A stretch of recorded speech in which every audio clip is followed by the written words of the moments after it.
Assalamualaikum warahmatullahi wabarakatuh. Nama saya Fadila Muslimah dengan NIM F1B019049. Saya dari kelompok 16. Di sini saya akan menjelaskan percobaan 1 tentang modulation amplitudo.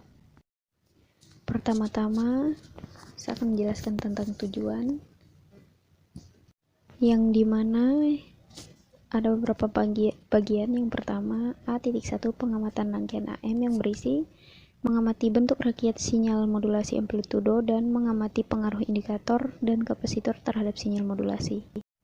A.2 pengamatan domain waktu yang berisi mengamati bentuk sinyal keluaran dari modulasi amplitudo pada domain waktu dan mengamati pengaruh indeks modulasi terhadap sinyal modulasi.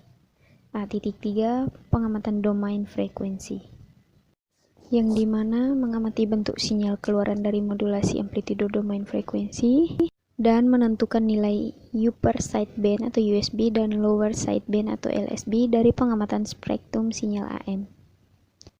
Untuk dasar teorinya sendiri, yang pertama-tama saya akan menjelaskan tentang pengertian modulasi. Modulasi merupakan suatu proses di mana informasi baik berupa sinyal, audio, video, ataupun data diubah menjadi sinyal dengan frekuensi tinggi sebelum dikirimkan. Secara garis besar, modulasi dibagi menjadi dua. Yang pertama, modulasi analog adalah komunikasi yang mentransmisikan sinyal-sinyal analog, yaitu time signal, yang berada pada nilai kontinu pada interval waktu yang terdefinisikan.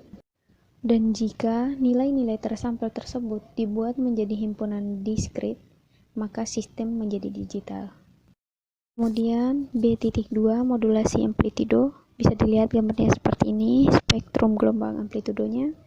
Modulasi ini adalah modulasi yang paling sederhana, di mana frekuensi pembawa atau carrier diubah amplitudonya sesuai dengan sinyal informasi atau mesek sinyal. Kemudian pada gambar selanjutnya bisa dilihat, ini adalah gambar proses modulasi. Pada modulasi amplitudo tegangan frekuensi tinggi diubah-ubah dalam irama tegangan. Kemudian B.3 teorema Nyquist. Dalam dunia pemrosesan sinyal digital, ada satu proses untuk mendapatkan data digital melalui proses pencuplikan. Artinya, sinyal analog dicuplik atau diambil secara diskrit dengan periode TS atau frekuensi cuplik Vs. Syarat dalam menggunakan teorema Nyquist yaitu memberikan aturan bahwa frekuensi cuplikan minimal harus 2 kali lipat frekuensi maksimum yang dikandung sinyal yang bersangkutan. B.4 sinyal AM. Pada gambar ini bisa dilihat ya, sinyal AM seperti ini. Sinyal AM itu sendiri merupakan salah satu bentuk dari modulasi, di mana semua sinyal informasi digabungkan dengan sinyal pembawa atau carrier berdasarkan perubahan amplitudonya. B.5 jenis-jenis modulasi amplitudo.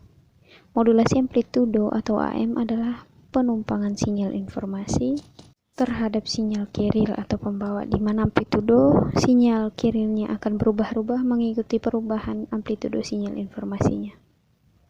Kemudian ada pun beberapa jenis-jenis modulasi sebagai berikut. Yang pertama ada AM-SSB atau single sideband, adalah salah satu jenis modulasi amplitudo di mana spektrum frekuensi yang dipancarkan hanya salah satu dari spektrum frekuensi AM, yaitu frekuensi LSB atau lower sideband atau frekuensi USB atau upper sideband saja.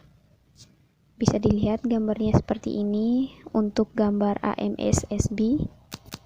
Kemudian yang kedua ada AM-DSB-FC atau double sideband full carrier, disebut juga full AM, di mana spektrum yang dipancarkan adalah spektrum frekuensi AM, yaitu frekuensi LSB dan frekuensi USB. Gambarnya bisa dilihat seperti ini ya, AM-DSB-FC. Yang ketiga ada AM-DSB-SC, double sideband suppressed carrier, adalah jenis modulasi amplitudo di mana spektrum frekuensi carrier ditekan mendekati 0. Bisa dilihat gambar AM-DSB-SC seperti ini. Yang keempat ada AM-VSB atau sering digunakan pada industri televisi komersial untuk transmisi dan penerimaan sinyal video.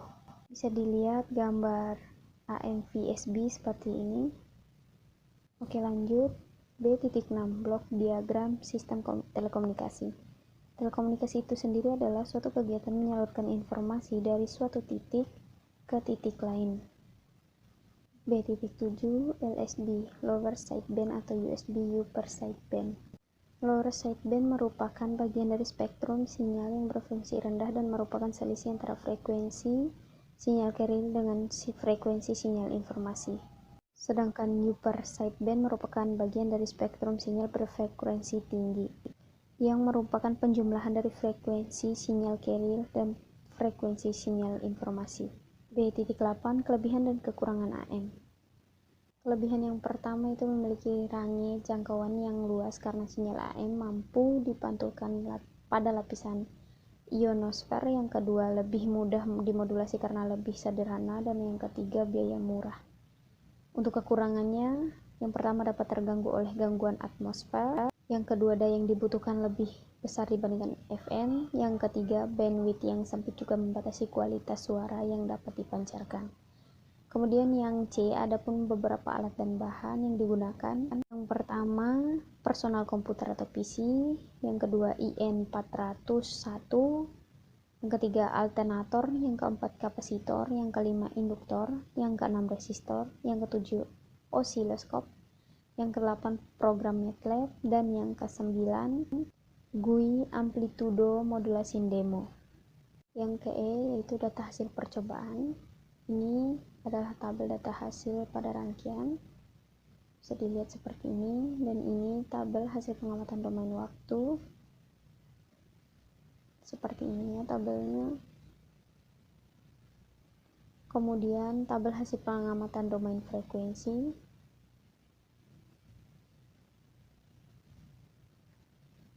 nah selanjutnya saya akan menjelaskan analisa data.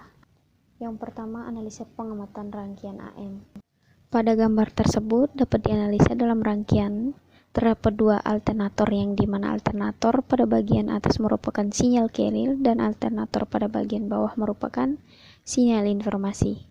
Alternator sinyal carrier akan dihubungkan ke kabel A, yang dimana adalah pembaca sinyal carrier, dan alternator sinyal informasi akan dihubungkan ke label B, yang dimana adalah pembaca sinyal informasi.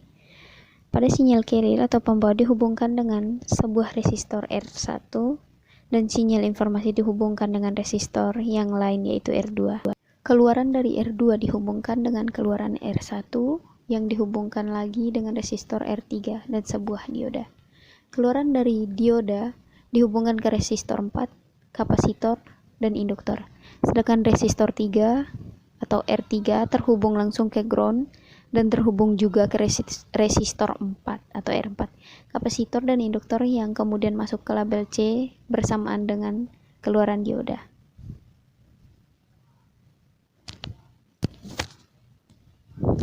Kemudian saya akan menjelaskan tentang analisa gambarnya. Pada gambar sinyal AM tersebut, bentuk dari sinyal modulasi dipengaruhi oleh kapasitor induktor. Apabila nilai induktor lebih besar dengan nilai kapasitor, tetap maka hasil sinyal modulasi lebih panjang dan amplitudo yang dihasilkan lebih tinggi. Begitu juga sebaliknya. Bisa dilihat perhitungan frekuensinya seperti ini. Ini adalah tabel perhitungan frekuensi. Pada tabel berikut, diketahui apabila semakin besar nilai induktornya, maka frekuensi yang dihasilkan semakin kecil. Sebaliknya, apabila semakin kecil nilai induktornya, maka frekuensi akan semakin besar. Sehingga apabila nilai L dan C sama dan bernilai kecil, otomatis frekuensi yang dihasilkan besar. Sedangkan jika nilai L dan C besar, maka frekuensi yang dihasilkan akan kecil. Kemudian analisa sinyal domain waktu bisa dilihat. Ini analisanya ya. Kemudian ini tabel perhitungan sinyal domain waktu bisa dilihat. Hubungan antara indeks modulasi dengan sinyal AM adalah sebagai berikut. Yang pertama, pada analisa sinyal domain waktu, dari data 1 sampai 9 dapat dilihat bahwa indeks modulasi kurang dari 1 atau M kurang dari 1 dikarenakan resultan sinyal AM terlihat signifikan sampai dengan indeks modulasi 0,2 sampai 0,9. Kondisi ini bisa dikatakan sebagai modulasi tidak sempurna. Kemudian yang kedua, pada analisa sinyal domain waktu, di data ke-10 dapat dilihat bahwa indeks modulasi sama dengan 1 atau M sama dengan 1, dikarenakan kondisi ideal di mana amplitudo saat sinyal termodulasi akan bervariasi, yaitu dari satu amplitudo sinyal carrier sebelum termodulasi. Kondisi ini bisa dikatakan sebagai modulasi sempurna. Yang ketiga, pada analisis sinyal domain waktu, dari semua data, tidak ada satupun data yang melebihi 1 atau M lebih dari 1, karena apabila ada data yang melewati 1, maka kondisi ini bisa dikatakan overmodulation. Ini adalah analisa sinyal domain frekuensi, bisa dilihat. Kemudian ini tabel perhitungan sinyal domain frekuensi, bisa dilihat dari sini. Dari tabel tersebut dapat diketahui bahwa jika sinyal FM semakin besar, maka nilai USB besar dan nilai LSB kecil. Begitupun sebaliknya. Jika sinyal FM kecil, maka nilai USB kecil dan nilai LSB besar. Kesimpulannya, yang pertama, dari rangkaian modulasi amplitudo dapat diketahui bahwa jika induktornya diperbesar dan kapasitornya tetap, maka sinyal modulasi amplitudo akan semakin kecil, dan jika induktornya tetap dan kapasitornya diperbesar, maka sinyal modulasi amplitudo akan semakin kecil.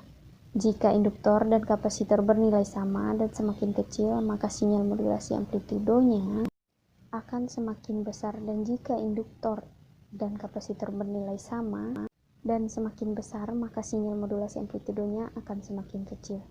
Yang kedua, dalam rangkaian modulasi amplitudo, kapasitor berfungsi sebagai penyimpanan muatan listrik sementara, dan induktor berfungsi untuk menyimpan arus dalam bentuk medan magnet. Dalam rangkaian modulasi amplitudo, kapasitor dan induktor juga memiliki fungsi untuk pengeluaran sinyal.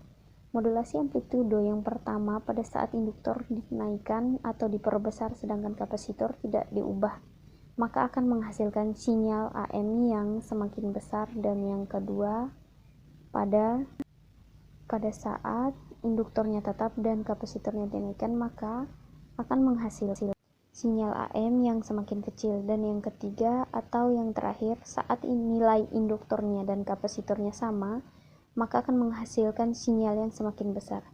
Yang ketiga, semakin besar nilai VM yang diberikan pada sinyal informasi, maka keluaran sinyal akan semakin besar pada modulasi amplitudo.